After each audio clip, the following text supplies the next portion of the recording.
মধ্যে কলকাতার পেপারের মধ্যে আমাদের দেশে আমরা ইসলাম পেয়েছি, কলমা পেয়েছি, কোরআন পেয়েছি, হাদিস পেয়েছি। আমরা করলাম কি রে ভাই, আমরা করলাম কি? আমার মা বোনের পর্দার মধ্যে আছেন, মেয়েটার নাম হলো ঐশী। মেয়েটার দুইটা সন্তান, স্বামী রয়েছে, কলেজের মধ্যে একসময় লেখাপড়া করেছে। বান্ধবীর বাড়িতে গেছে রমজান মাসের দিন। রমজান মাসে গিয়া ওই বান্ধবী বিয়ে হয়ে গেছে। বলো কোথায় যাও? পশ্চিম। তাকে বলছে আমি তোমার কাছে আসলাম। এইবার এসে বলতেছে বান্ধবী রে, আমরা তো হিন্দু মানুষ, এখন আমরা কি করব? বলছে বান্ধবী বল, তোমরা যে হিন্দু, এখন যদি তোমরা মৃত্যুবরণ করো, তোমাদের একটাই মাত্র উপায়, একটা মাত্র পথ, হিন্দুদের সুন্দর করে খড়ি দিয়ে ঘি তেল দিয়ে লাশকে পোড়ানো হবে। কিন্তু এই লাশ পড়লে বল কোনোদিন স্বর্গে যাওয়া যাবে না, লাশও শেষ হবে না, তোমাদেরকে ইসলামের পথে আসতে হবে। মেয়েটা চোখের পানি ফেলে বলে আমার হিন্দুর পরিবারের সঙ্গে বিয়ে হয়েছে, দুইটা সন্তান, এখন আমি কি করি রে, আমাকে একটা সুন্দর পরামর্শ দিন। বান্ধবী বলল তোমাকে একটাই পরামর্শ আমি দিতে পারি, এই মুহূর্তে তোমার জবানে একটা কলেমা পড়তে হবে। সেই কলেমার নাম হচ্ছে, সবাই একটু বলি, লা ইলাহা লা ইলাহা ইল্লাল্লাহ মুহাম্মাদুর রাসূলুল্লাহ সাল্লাল্লাহু আলাইহি সাল্লাম। এবার বন্ধুরাদের শুনে, এবার ওই মেয়েটা বলছে বান্ধবী এই কালেমা যদি বাড়িতে গিয়ে আমি বলি আমার স্বামী একটা উপাসনালয়ের দায়িত্বে আছেন, আমাকে জীবনে থবে না। বলছে বন্ধু এই মুহূর্তে তুই একটু গোপনে গোপনে পড়। বাড়িতে গিয়া কলমা পড়তে, হঠাৎ মধ্যে রাত্রি কলমা পড়ছে লা ইলাহা ইল্লাল্লাহ। স্বামী ঘুম আসে নাই। স্বামী চট করে উঠে বলতেছে কে রে স্ত্রী রে, কি পড়তেছ? বলছে না তো কিছু না। বলছে তোমার মুসলমানের কলমা পড়লাম। কারণ বর্তমানে যারা হিন্দু বলেন, খ্রিস্টান বলেন, সবার মধ্যে কলমা মুখস্থ আছে না নাই? দুর্বলন আছে না নেই? তার প্রমাণ একটা দেখবেন, আকাশে যখন ঝড় এসে যায় তখন হিন্দু মুখে কলমা এসে যায়। হিন্দু পড়ে লা ইলাহা ইল্লাল্লাহ, এগুলো বলে আর কোনো লাভ নেই। তো হিন্দু তুই লা ইলাহা ইল্লাল্লাহ বলছে, হরিপদ বিভিন্ন করিস, কি খবর? বলছে ওগুলোর কাম নাই, ওগুলোতে আর কোনো কাজ হবে না।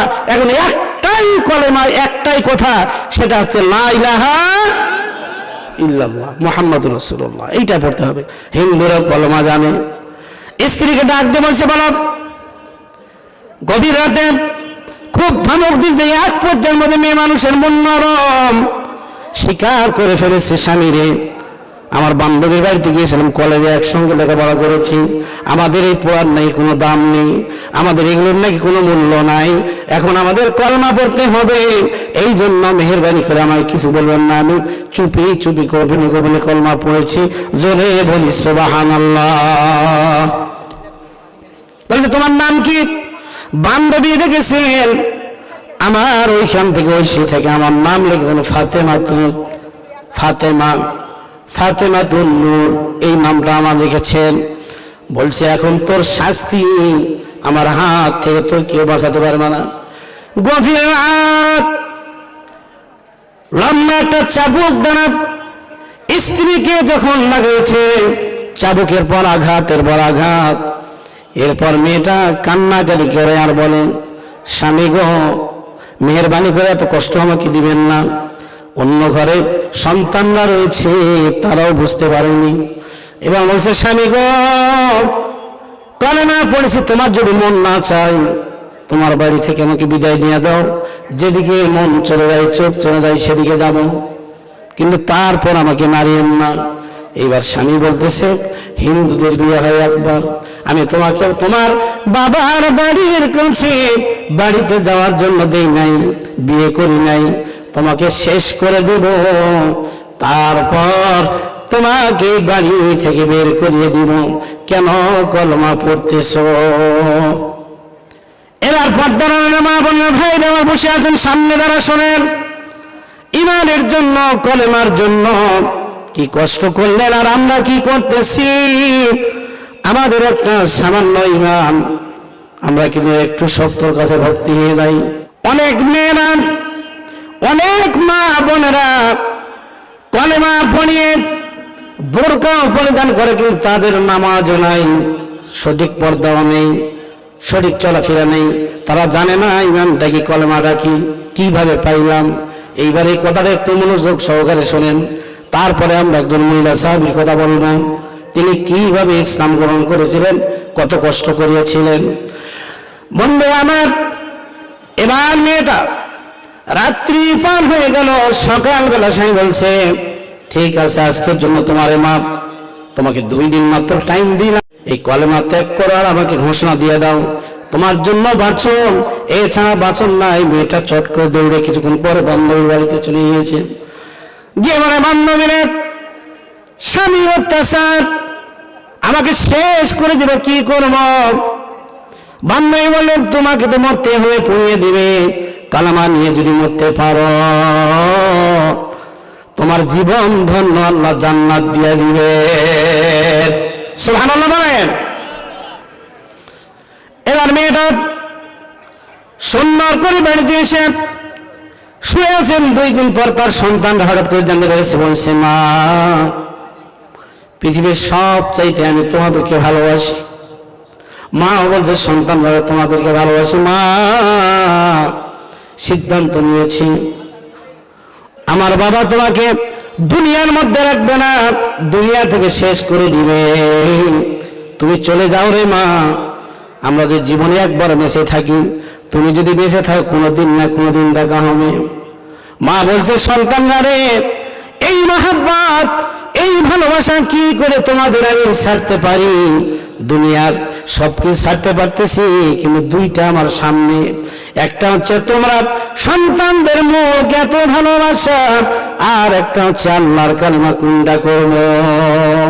আপনারা বলেন, মায়ের মহাব্বত আছে না নাই? মায়ের মতো আপন আছে নাই কেউ?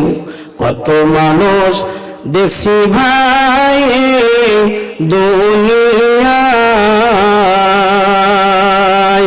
মায়ের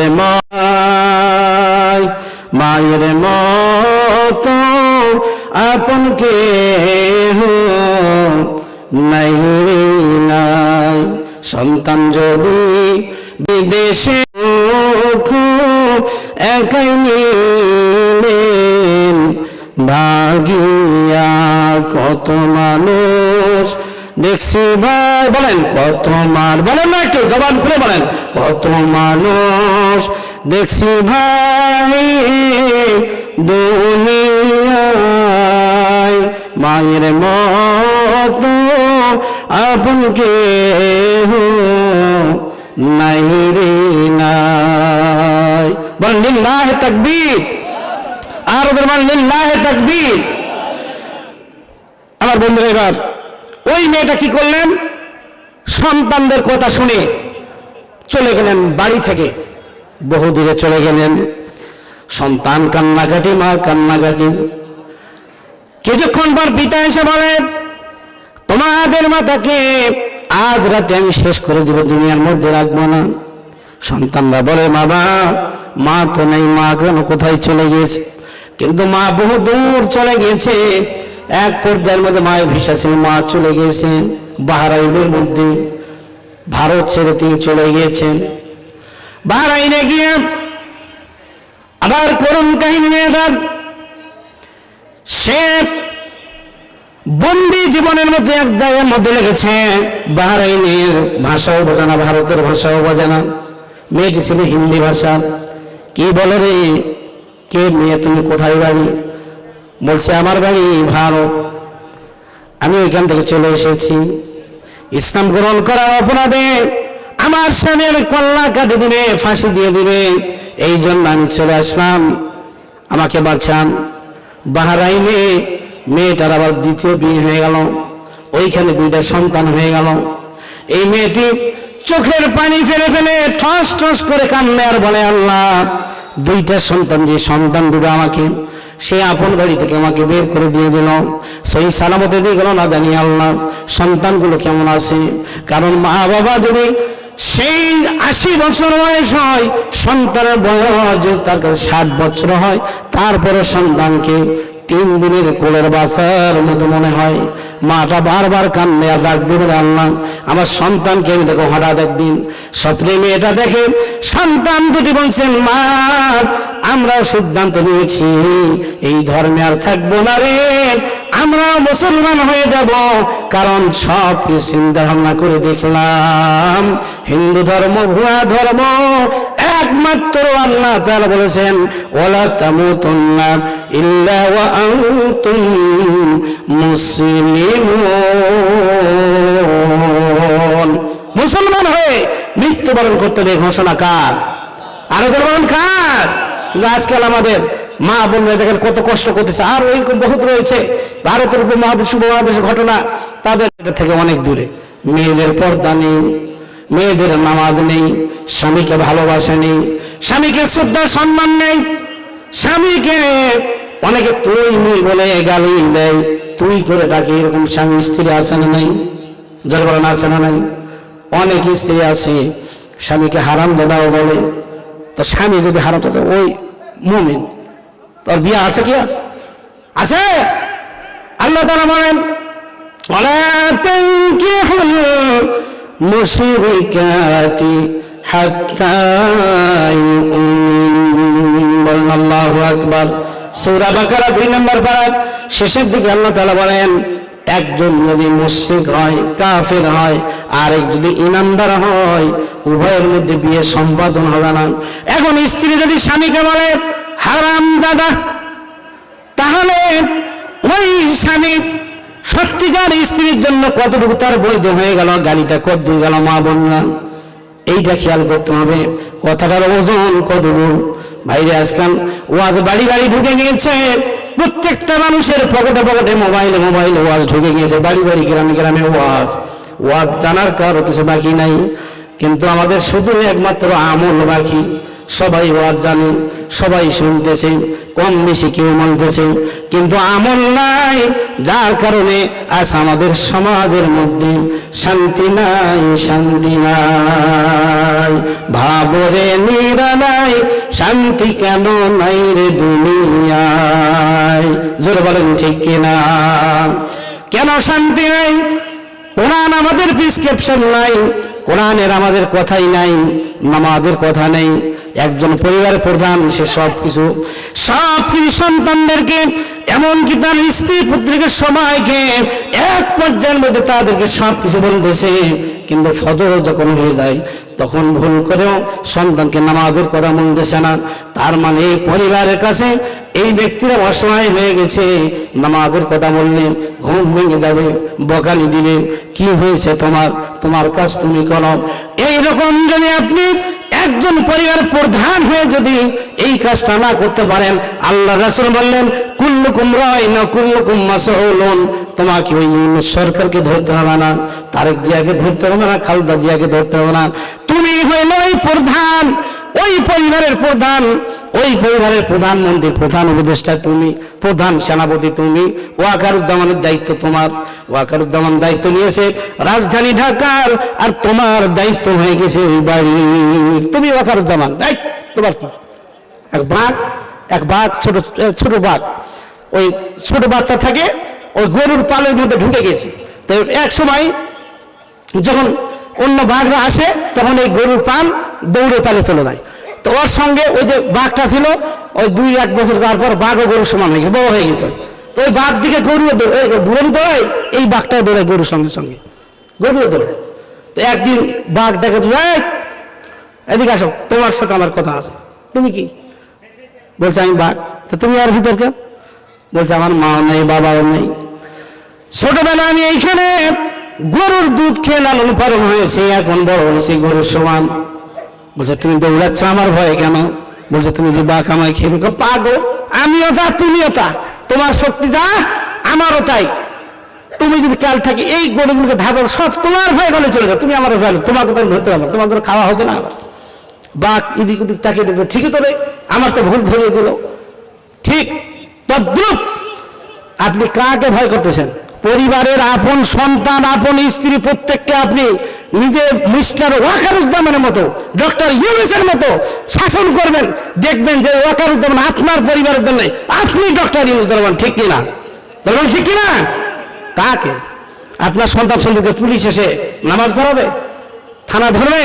আপনি তো বড় ওসি, আপনি যদি ডিসি কে মনে করেন আপনি ডিসি। এই ঘোষণা আল্লাহর রাসূলের। আল্লাহ রাসূল বলছেন কুল্লুকুম রাইন ওয়া কুল্লুকুম মাসউলুন। কি তোমাকেই ধরা হবে, তোমাকে ধরা হবে বিষয় নিয়ে। কি মনে করছো?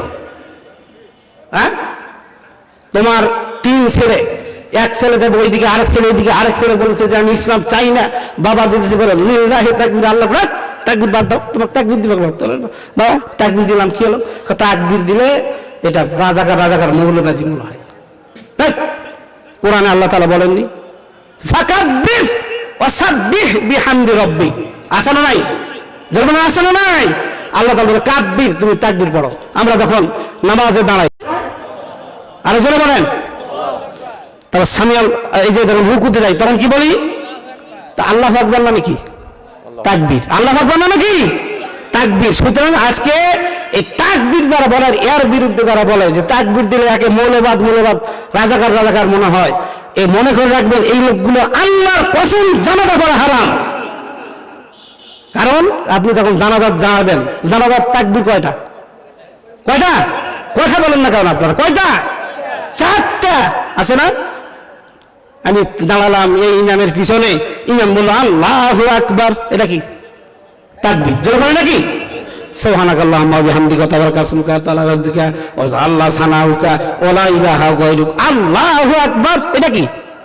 তো জানা যায় তোমার তাকবীর, তুমি যখন জন্ম থেকে মৃত্যু হবে তখন তাকবীর, তোমার জন্মের সময় ডান কানে আযান, এটাও তাকবীর, বাম কানে ইকামত, এটাও তাকবীর।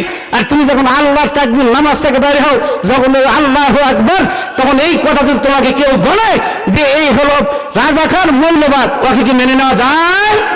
যেমন যায়? মুসলমান নয়, এটা ধরে নেবেন একবারে কাটটা কথা। আল্লাহ তাআলা বলেছেন তখন নামাজে তাকবীর, জানাজায় তাকবীর, সব জায়গায় তাকবীর, কোরআন পড়তেও তাকবীর।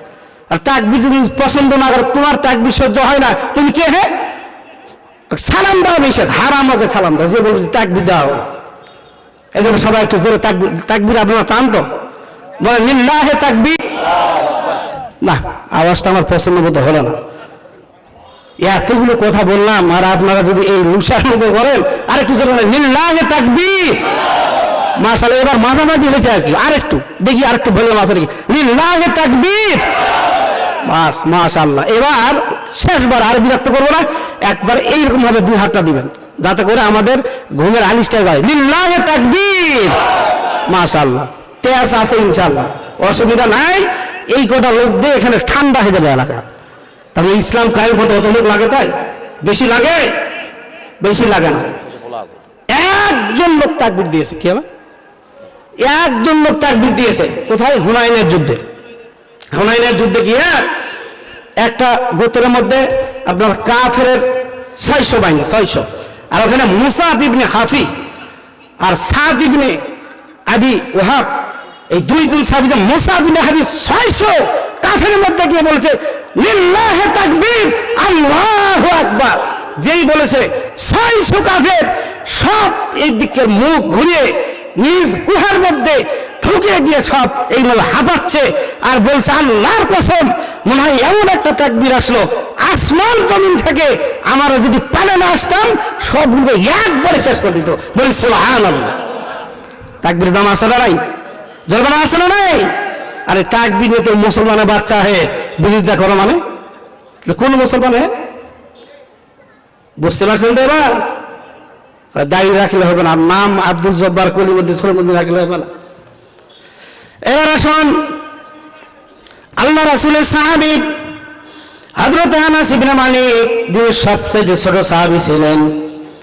আল্লাহ রাসূল ইন্তেকালের পর এই আনাস ইবনে মালিক, তিনি মাত্র বয়স 9 বছর অথবা 10 বছর। নবীজি বললেন 10 বছর তুমি আমার এখানে খেদমত করলে খাদেম, তো তোমার কাছে যদি আমার কোনো ভুল ত্রুটি হয়ে থাকে, অপরাধ করে থাকে, মেহেরবানি করে মাফ করে দিও। হযরত আনাস ডাক দেবেন ইয়া রাসূলুল্লাহ, আমি আপনার গোলাম আর আপনি হলেন আমার মালিক, আপনি মাপ চাচ্ছেন, এটা আমার জন্য অত্যন্ত লজ্জা পাইছি, মেহেরবানি করে আপনি আমাকে মাফ করে দিবেন, কোনো ভুল আপনার পাই নাই। নবীজি বললেন, আনাস রে, তুমি যত গোলাম হও, গোলাম হলো আল্লাহর নিকট মানুষ হিসাবে যে মূল্য, আমি নবী হিসাবেও মানুষ হিসাবে সেই মূল্য, একই মূল্য, এই মূল্য আমি নবী হলেও তোমাকে দিতে হবে। খবরদার তুমি আমার কাছে ভুল শেয়ার করিও না। এই আনাসের মার নাম ছিল উম্মু সুলাইম। কি নাম ছিল? মার নাম কি ছিল? উম্মু সুলাইম। নতুন একটা কথা শুনে যান, এই নারীটার কথা শেষ করে আমি আপনাদের কাছ থেকে বিদায় নিয়ে নেব। এই উম্মু সুলাইম, আনাস রাদিয়াল্লাহু তাআলা তার নাম ছিল মালিক, মার নাম ছিল সুলাইম। তিনি মদিনার মধ্যে অত্যন্ত সুন্দরী একটা নারী, লম্বা চড়া ফর্সা ছিলেন, পর্দায় তখন নাযিল হয়নি। তিনার স্বামী মালিক বাহরাইনে চলে যান অথবা সিরিয়াতে ব্যবসার জন্য চলে যান, ওইখানে যায় তিনি মারা যান। একটা মাত্র সন্তান মালিক, যেই মালিক নবীজির খাদেম, এই মালিকের মা প্রতিনিয়ত নবীজির কাছে যাওয়া আসা করতেন, কলেমা পড়লেন, মুসলমান হয়ে গেলেন। মালিক তার সন্তানকে বিক্রয় করলেন, এক পর্যায়ে নবীর কাছে হাদিয়া দিয়ে দেওয়া হলো, এই সন্তানটাকে আপনি হাদিয়া নিয়ে নেন। গভীর মনোযোগ সহকারে শোনেন এই মেয়েটার ঘটনা। এই নারীটা কিভাবে ইসলাম গ্রহণ করেছেন, স্বামীর খেদমত কিভাবে করেছিল, সন্তানকে কিভাবে তিনি বজায় রেখেছেন, নবীজিকে কিভাবে বজায় রেখেছেন, আর আজ আমাদের সমাজে কিভাবে হচ্ছে। শুনুন একটু মনোযোগ সহকারে। এবার মেয়েটা এক পর্যায়ের মধ্যে নবীজির কাছে গিয়ে বলছেন, নবীজি, আমি এই মদিনার মধ্যে একটা বিধবা নারী, মেহেরবানি করে আমাকে মধুর কলেমা পড়ায় দেন, লা ইলাহা ইল্লাল্লাহু মুহাম্মাদুর রাসূলুল্লাহ। সকলে বলেন সাল্লাল্লাহু আলাইহি ওয়াসাল্লাম। আল্লাহ নবী তাকে কলেমা পড়ালেন। মেয়েরে, তোমার কি পরিচয়, কোথায় তোমার বাড়ি, ঘর কোথায়, থাকো কোথায়? মেয়েটি বললেন, হুজুর, আপনার খাতে মানা আছে, ছোট্ট সন্তান, এটি আমার সন্তান, বিক্রয় হয়ে গেছে, আমি তার মা, মেহেরবানি করে আপনি আমাকে ইসলামে দীক্ষা দিন। নবীজি বলছেন, আনাসের মা রে, তুই প্রতিদিন আসবা, মসজিদে নামাজ পড়বা, মেয়েদের পিছনে মেয়েদের সারিতে বসবা, প্রত্যেকদিন হাদিস শুনে শুনে চলে যায়। তার একটা সন্তান হয়ে গেল, সন্তানটির নাম হলো উমাইর। উমাইরকে মা একটা সুন্দর পাখি কিনে দিয়েছেন। একদিন আল্লাহ নবী দিতে যাচ্ছিলেন, উমাইর একটু বড় চড় হয়ে গেল, প্রায় 6-7 বছর বয়স। এই সময় নবীজি বলছেন, উমাইর রে, তোমার একটা পাখি ছিল, সে পাখিটা কোথায়? উমাইরের 5-4 অন্য সন্তান ছিল। তিনি বলছেন, মদিনার একজন বাদশা, যিনি রহমাতুল লিল আলামিন, তিনি যদি উমাইর নূরে মুজাসসাম রহমতে আলম, নূরে মুজাসসাম সাহাবীরা আতর বানাই ওই নবীর গান, সাহাবীরা আতর বানাই ওই নবীর গান। বলেন মারহাবা, আর বলে মারহাবা। কোন নবী পাইছিলেন? যেই নবী মদিনার বর্তমান প্রেসিডেন্ট রহমাতুল লিল আলামিন, তিনি ছোট্ট একটা সন্তানের পাখি ছিল, সেই পাখিটির নাম পর্যন্ত বলিয়ে দিচ্ছে, খোঁজ নিচ্ছে কোন নবী। এই সন্তানটা এক পর্যায়ের মধ্যে, কিছুদিনের মধ্যে হঠাৎ করে জ্বর এসে গিয়েছে। উম্মু সুলাইম সে আল্লাহর নবীর কাছে গিয়ে তালহা নামে একজন সাহাবী এসে বলছেন, আমি সুলাইম তোমাকে বিয়ে করতে চাই। তার আনাসের মা বলল, আমাকে বিয়ে করতে চাও, তুমি কি মুসলমান? বলছেন, আমি মুসলমান নয়, আমার অনেক ধন সম্পদ রয়েছে, আমার এই মদিনার মধ্যে বহুত খেজুর বাগান, বহুত উট রয়েছে, মেহেরবানি করে তুমি যদি এগুলো দিয়ে পছন্দ করো, আমি তোমাকে স্ত্রী বানাতে চাই। এবার মেয়েটি বললেন, চাই না বাগান, চাই না সম্পদ, চাই না উডুরে, আমি একটাই জিনিস চাই, সেইটা হলো এই মধুর করে মালা, ইলাহা ইল্লাল্লাহু মুহাম্মাদুর রাসূলুল্লাহ। সবাই বলি সাল্লাল্লাহু আলাইহি ওয়াসাল্লাম। ওই তারা বললেন, রে আনাসের মা, অবশ্যই আমি তোমাকে বিয়ে করব, তবে একটা আমার শর্ত, আল্লাহর নবীর কাছে তোমাকে এটা বলতে হবে তুমি আমার সঙ্গে রাজি আছো কিনা। মেয়েটি বলছে কোনো শর্ত নেই, একটা মাত্র শর্ত, তোমাকে কলমা পড়তে হবে, মুসলমান হতে হবে। নবীজির দরবারে গেলেন তানহা দৌড়িয়ে গিয়ে বলছে, ইয়া রাসূলুল্লাহ, এই মেয়েটাকে আনাসের মাকে আমি বিয়ে করতে চাই, আপনি রাজি আছেন কি নাই? রাহমাতুল লিল আলামিন ডাক দিয়ে বললেন, এ আমার সাহাবীরা রে, তোমরা সবাই শোনো, আমি জান্নাতে গিয়েছিলাম, জান্নাতে গিয়া আমি হঠাৎ করে স্বপ্নের মধ্যে, একদিন বুখারী শরীফ হাদিসটা নাসাই শরীফের মধ্যে রয়েছে, আমি জান্নাতে স্বপ্নে গেলাম, স্বপ্নের মধ্যে জান্নাতের মধ্যে সুঘ্রাণ নড়াচড়ার আওয়াজ পাইলাম, কি যেন একটা কণ্ঠ পাইলাম। আমি তখন বললাম, এইটা কি আনাসের মা? আমাকে বলা হলো ফেরেশতাদের পক্ষ থেকে, হ্যাঁ এইটা আনাসের মা, এইটাই হলো তিনি, আপনি যাকে ধারণা করছেন সত্যিকারিনী সঠিক। আল্লাহ নবী বললেন, কি এমন আমল করেছেন আনাসের মা, যে মেয়েটাকে আমি স্বপ্নে এসে জান্নাতে আসলাম, আল্লাহ পাক তাকে জান্নাতবাসী করে দিয়েছেন। জোরে বলি সুবহানাল্লাহ। চিন্তা করেছেন? এই জন্য বললাম যে গভীর মনোযোগ, আপনারা আমার কথা খুব সুন্দর মনোযোগ সহকারে শুনতেছেন, ভালো লাগতেছে। কিন্তু মন যদি এখানে থাকে, আর এখানে আপনি আছেন, মন যদি না থাকে, কলস আর টিউবওয়েলের মুখ যদি এক জায়গায় না হয়, ফজর পর্যন্ত আসবে একটাও শুনতে পাবো না। আমার প্রশ্ন, কেন এই মেয়েটাকে আল্লাহর হাবিব সাল্লাল্লাহু আলাইহি সাল্লাম জান্নাতে তিনি স্বপ্নের মাধ্যমে দেখতে পাইলেন? মদিনার মধ্যে, মক্কার মধ্যে আরো অনেক মেয়ে ছিল, আরো নারী ছিল, কিন্তু তাদের কথা তো নয়। শুধু আশারে মুবাশশিরা 10 জন সাহাবী, তিনারাই জান্নাত যাবেন তা তো নয়, এছাড়াও জান্নাতি নারী, জান্নাতি পুরুষ আরো অনেকগুলো রয়েছে। যারা বলেন ঠিক কিনা? ঠিক কিনা বলেন? এই জান্নাতি নারী পুরুষ আরো অনেক রয়েছে, 10 জন নয়। তাই আল্লাহ নবী সাল্লাল্লাহু আলাইহি সাল্লাম জিবরাইলকে বললেন, জিবরাইল, এই মেয়েটা এমন কি আমল করছে যাকে আমি জান্নাতে, যার আওয়াজ পেলাম। অন্যভাবে আরেকজন সাহাবীর আওয়াজ আল্লাহ রাসূল সাল্লাল্লাহু আলাইহি সাল্লাম জান্নাতে গিয়ে পেয়েছিলেন মেরাজের রাত্রে, তার নাম হলো বেলাল। জোরে বলি সুবহানাল্লাহ। বেলাল, আল্লাহ রাসূল যখন জান্নাতে ঢোকেন তখন দেখেন যে বেলালের কণ্ঠ, বেলাল ঘুরঘুর করতেছে জান্নাতের মধ্যে। তখন বললেন যে, বেলাল, আমি জান্নাতের মধ্যে গিয়ে দেখলাম যে তুমি ওখানে ঘুরতেছ, এমন কি আমল? বেলাল কেঁদে বলে, হুজুর, আমার তেমন কোনো আমল নেই, আমি সর্বদা প্রস্তুত থাকতাম। আপনি যেই দিন থেকে কাবার উপরে আজান দেওয়ার কথা বলেছেন, ওই দিন থেকে আমি 24 ঘন্টার মধ্যে প্রস্তুত থাকতাম, না জানি আল্লাহ রাসূল কখন আমাকে আজানের হুকুম দেন, এই জন্য আমি পবিত্র হয়ে ওযু করে সবসময় থাকতাম। বলি সুবহানাল্লাহ। আল্লাহ রাসূল বলেন, বেলাল, সম্ভবত তোমার এই একটাই আমলের কারণে আল্লাহ পাক পবিত্র থাকার জন্য আল্লাহ পাক তোমাকে জান্নাতে, আমি নবী যাওয়ার আগেই সাক্ষাৎ পেয়ে গেলাম, তোমার রূহটা জান্নাতে পৌঁছে গেছে। বলি সুবহানাল্লাহ। আজানের ছম আছে আগের মতোই, বেলালের সেই রূহ নেই, বেলালের সেই রূহ নেই। যখন ঠিক কিনা দিতেন, ভক্তি নিয়ে, অন্তর নিয়ে, সেই আজান আজও পর্যন্ত নেই। কোথায় পাবো আজান? এই আজান বেলাল যখন দিতেন তখন আল্লাহর আরশ পর্যন্ত তার আজানটা পৌঁছে যেতে। বলি সুবহানাল্লাহ।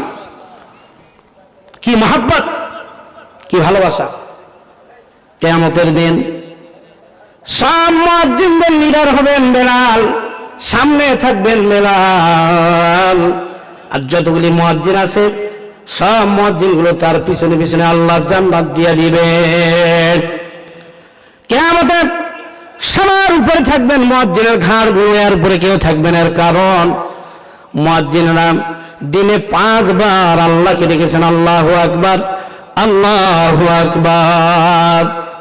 আর আমরা এমন মুসলমান, ঘুমাইয়া কাজা পড়েছি ফজর, তখনই যখন হেলাই খেলাই কেটেছে আসর, মাগরিবের ওই শুনলে আজান, এখনো শামিল হওয়ার সাথে আছে স্থান। ফজর গেল, জোহর গেল, আসর গেল, খেলাই দিলাই মাগরিব গেল, এরপরে যাচ্ছি শাম, আমার কোনো নামাজেরই খবর নাই। তারপর পরদিন সকালবেলা উঠে এইরকম লোক একটা করে বলে, আমি নামাজ না পড়লে কি হবে, আমার ঈমান অনেক ভালো, করে বলেন ঠিক কিনা? আসেন না এরকম? নামাজ পড়তে দেখে মাহফিলে চলে গিয়েছি, 3 কাতার সামনে কাতারে আছি, এক মুরব্বী লাঠি দিয়ে হাঁটে আসতে আসতে সামনে আসে, এইভাবে সামনে কুকুর চলে আসছে, কুকুরকে এরকমভাবে লাঠি দিয়ে বাড়ি মারি দিয়েছে। নামাজের পরে এই মুরব্বীকে বললাম, মুরব্বী আপনি এরকম ভাবে কুকুরকে বাড়ি মারি দিলেন, কারণটা কি? বলছেন নামাজের সামনে যে যাওয়া এটা নিষেধ হুজুর, আপনারও তো এই মাসালা জানা আছে, এই জন্য নামাজের সামনে কুকুর আসছে, বাড়ি মারি দিছি, যা হয়েছে আল্লাহ করে। নামাজের সামনে যে কুকুর আসে আর কোনো বিধান আছে কি? নামাজ সামনে মুমিনের মুসলমান মানুষের দাম, কুকুরে আসলে কি করবে? কুকুরের জন্য নামাজ? কি বলেন? কুকুরের জন্য নামাজ? কুকুরের মধ্যে নামাজ ওটা আচ্ছা আচ্ছা, আর নামাজের মধ্যে একটু বাড়ি দেওয়া যাবে? এইরকম যদি নামাজের মধ্যে খেয়াল করেন তাহলে ওই নামাজ হবে? আছে কি নামাজ? কতই না রঙের আমাদের নামাজের মধ্যে ভুল হয়েছে। নামাজের পরে উপরের দিকে দেখে, নামাজের পরে মাথাও চুলকায়, নামাজের পরে হাঁটে এদিক ওদিক দেখে, এগুলো হয়? নামাজ হাফিজ আলাস সালাতি ওয়াস সালাতিল উস্তা, আল্লাহ বলেন ওয়াকুমুলিল্লাহি কানিতিন, আল্লাহ তাআলার দরবারে দাঁড়াও, এমন ভাবে দাঁড়াও যে তোমার সামনে আল্লাহ আছেন আর আল্লাহর সামনে তুমি আসামির মতো সেখানে আল্লাহকে হাজিরা দিয়েছো, বলে সুবহানাল্লাহ। এবার এরা মহিলা কি আমল করেন? আল্লাহর নবী এবার চলে আসলেন, ওই নারীটা যখন ওই তালহা বলেন আমি বিয়ে করতে চাই, আল্লাহ রাসূল বললেন তালহারে যেহেতু কলেমার শর্ত দিয়েছে, এখন তোমাকে ঈমান আনা ছাড়া আর কোনো উপায় নাই, কলেমা পড়ো। কলেমা পড়িয়ে নিলেন, তারপরে বললেন যে ঈমান আনবো, তোমার সঙ্গে বিয়ে বন্ধনে আবদ্ধ হব। এরপরে এক যুদ্ধের মধ্যে এই মেয়েটার একটা খন্দর ছিল, খন্দর দিয়ে তিনি যুদ্ধ করতে করতে এক পর্যায়ে মধ্যে বহুতগুলো কাফেরকে শেষ করে দিয়েছেন। মেয়েটি ছিল যেমন সাদা মাঠা, দেহের অধিকারী, তেমন ছিল শক্তি, তেমন ছিল বুদ্ধিমত্তা, আবার আল্লাহ ভীরু। আল্লাহ নবী বলেন এই আনাসের মা, এই কিন্তু দুনিয়ায় থাকতে আমি ঘোষণা করে দিলাম এই নারীটি জান্নাতি, বলি সুবহানাল্লাহ, আরো করে বলি সুবহানাল্লাহ। এরা নারীটি ডাক দিয়ে বলেন রাসূলুল্লাহ ঠিক আছে, বিয়ে হয়ে গেল, তাদের সঙ্গে সংসার শুরু হয়ে গেল, একটা সন্তান হয়ে গেল। এই সন্তানটার নাম হলো উমাইর। এই উমাইরের যখন 6-7 বছর বয়স হয়, হঠাৎ করে একদিন জ্বরের চোটে বিকালবেলা মাগরিবের আজানের আগেই সন্তানটা মারা যায়।